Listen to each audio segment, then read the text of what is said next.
So what did the cheapest homes in Toronto sell for? This is a follow-up to this video. Let's get straight into it. Hey, my name is Amanda Azeredo, and I'm here with the Moving to Toronto team. If you're thinking about moving to Toronto or the surrounding suburbs, then go right ahead and hit that subscribe button now so that you're the first to know about the current market here in Toronto.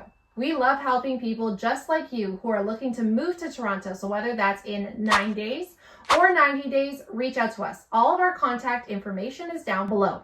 So if you guys have not watched the video that I posted a few weeks ago where we went over like the current listings in Toronto and what are the cheapest homes on sale today, then go watch that video. It's just right up here. But this is the follow-up video, and we're going to actually be going through those exact same homes and showing what they actually sold for. Now, another thing I wanted to address before we get into this video is that I did get some comments on there just saying things like the listing price is irrelevant because there is pricing strategies that listing agents do.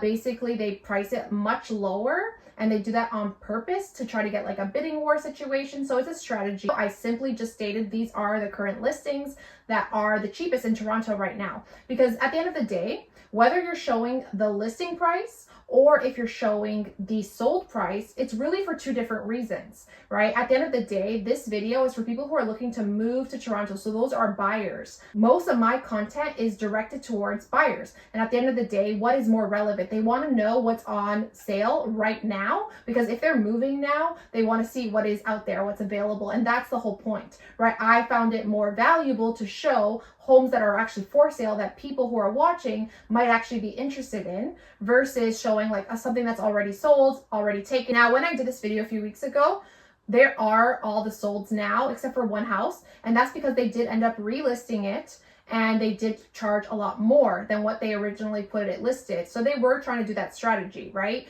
So of course that happens, but most of the houses that I showed you, almost all of them, really sold at very similar price, a little bit over or at the exact same price or even a little bit under.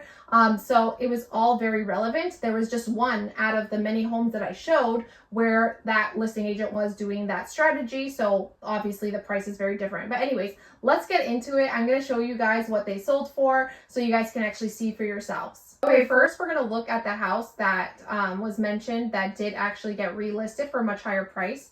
So this is the first house. This is the one that was in the Dovercourt area. And it is listed now for $998, which obviously is a big difference in price. So I don't know if that was like a mistake or not, but either way, they probably were doing that strategy and they just relisted it.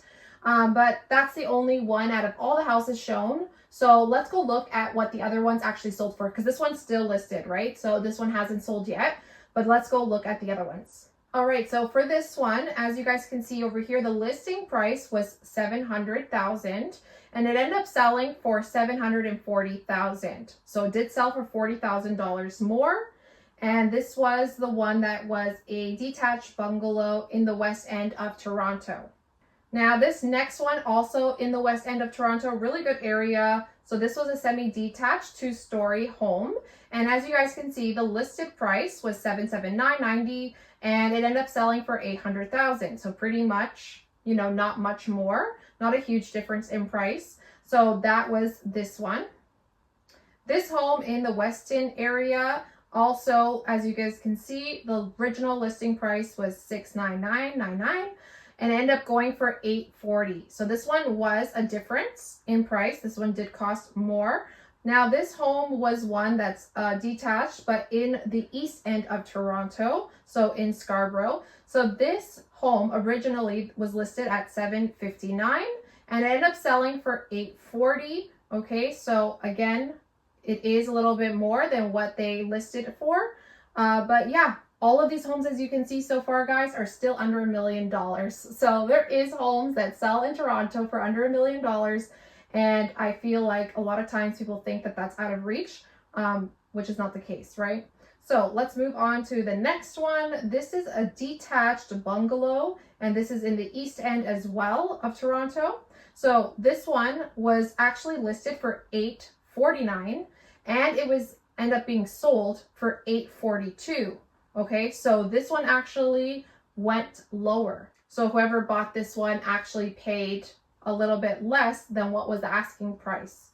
Okay, so that's that. This home was a really good like investment property. It's a 4-plex 2-story in the west end of Toronto. The asking price was $699 and it ended up selling for $850. Honestly, really good in terms of like this is like an investment property. So again, under $1 million, which is great. And so let's look at the next one. Basically a Tobacco area. Okay, and this one was listed for $699, right? And then it ended up selling for $850. So again, over ask. Look at the last one.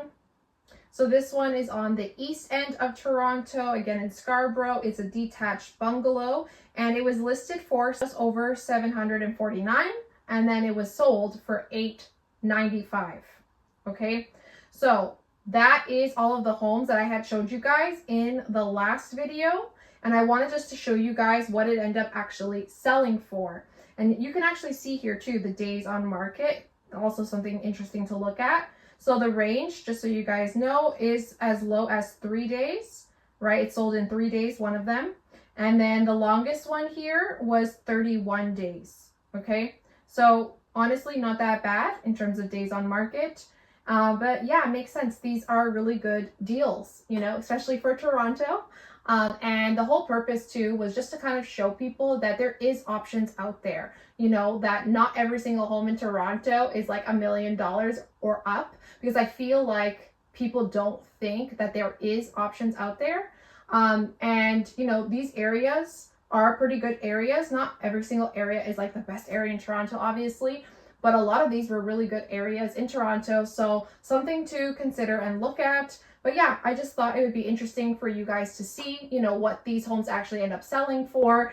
Well, we hope that you found this video insightful and that you got some good insights. If you did, hit that like button, tap that subscribe button, and hit that bell notification.